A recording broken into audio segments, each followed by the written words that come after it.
is Ashley Lambert, and I am an accredited buyer's representative with Prestige Realty.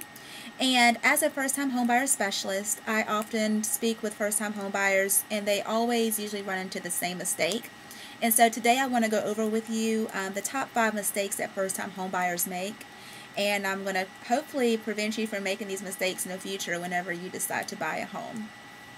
The first mistake that the first-time homebuyers usually do is they don't ask enough questions. There are a lot of professionals that are going to be involved in your home buying process. Your realtor for one, your lender, the attorney, and the inspector. You need to basically have all their phone numbers so you can ask them any and every question that comes to mind. When buying a home, no question is too small. If you need to know how do you get your trash cans, you need to know who to contact. So you can contact your realtor as a starting point, but you need to know. If you have a question about your loan package that arrives in the mail, your good faith estimate, you need to contact your lender like immediately so you get these questions answered, because you're basically not buying shoes and this is like a huge purchase. So get all your all your questions answered before you sign anything, and make sure you understand everything when you sign it. The second mistake that they usually do is they don't get pre-approved. Your pre-approval from your lender is like the key to everything. The pre-approval tells you what you can afford, how much your payments are. It shows the seller whenever you write an offer that you can actually afford their home, so it makes your offer stronger. And once you get that good faith estimate in there, it just basically it puts everything in perspective. So whenever you make an offer on your home, you know exactly what you are stepping into. There's really no surprises. And your lender, which is my lender is Tia Timmons, but whoever you choose to work with will basically be able to show you various loan packages when it comes to the ARM, adjustable rate mortgage, which really isn't that scary, people, versus a fixed rate, show you different interest rates and how that can affect your loan and things like that.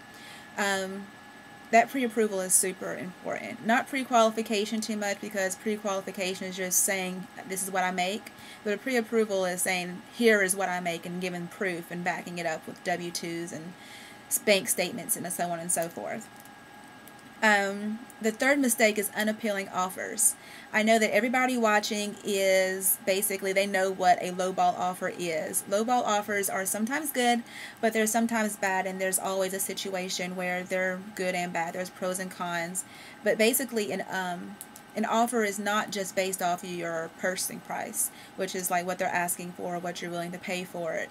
An offer consists of closing costs, your prepaids, inspection dates, appraisal dates, contingencies such as how soon you can move in based on you selling another house or your lease being over, and also whether or not you want them to pay your home warranty. So when you start taking away what they're going to leave the table with, that is less appealing to the seller.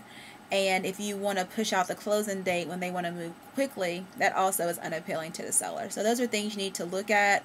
When it comes to foreclosures, I am always known for making a lowball offer because banks don't have feelings.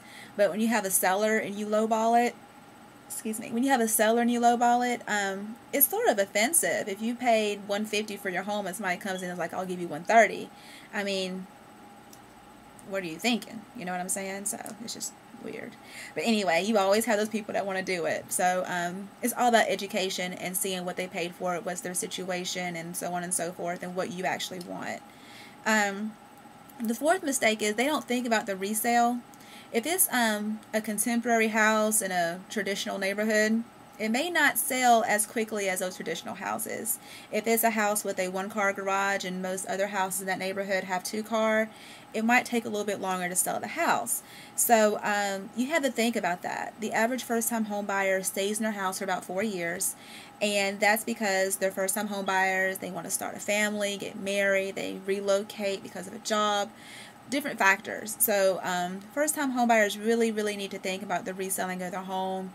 The less amenities your home offers, the school district, things like that, will all affect the resale value and the time on the market in the future. And the fifth and final mistake that I often run into is they don't move quickly enough, or they want to have a lot of opinions involved in them moving. So it really is heartbreaking when you find your dream home, you want to move into your home, you want to fly your uncle and aunt down, you want your mom to come up from Raleigh, and she can't come up for 2 weeks.